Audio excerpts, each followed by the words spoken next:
আমরা ইদানিং মেয়েরা কোরিয়ান বা জাপানিজ গ্লাস স্কিন সবাই পছন্দ করি। আমাকে অনেকে আস্ক করেছেন যে ফেসের জন্য কোন সিরামটি ভালো হবে। I would recommend this product rice serum essence. এটি হচ্ছে রাইস র পাল্প।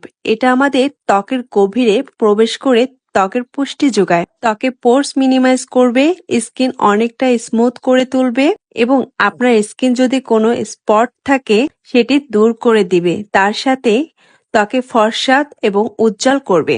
আর আপনার স্কিন হবে কোরিয়ান জাপানিজদের মতন গ্লাস স্কিন। দেখেই মনে হবে আপনি ডে বাই ডে ইয়াঙ্গার হচ্ছেন। এখন আসি এই সিরামটি আমি কিভাবে ইউজ করব। রাতে ঘুমানোর আগে প্রথমে আমি আমার ফেসটা ভালোভাবে ডিপ ক্লিন করব, কারণ পোর্স যত বেশি ক্লিন অ্যান্ড ক্লিয়ার থাকবে সিরামটি স্কিনের ভিতরে তত বেশি কার্যকরী হবে। তাই এইভাবে আপনি আপনার ফেসে অ্যাপ্লাই করবেন এবং এটি morning and evening twice use করবেন। এই অথেন্টিক সিরামটি আপনারা পেয়ে যাবেন হ্যালো স্কিন থেকে। আমার এই ভিডিও ক্যাপশনে পেজে মেনশন করে দিয়েছি। Thank you.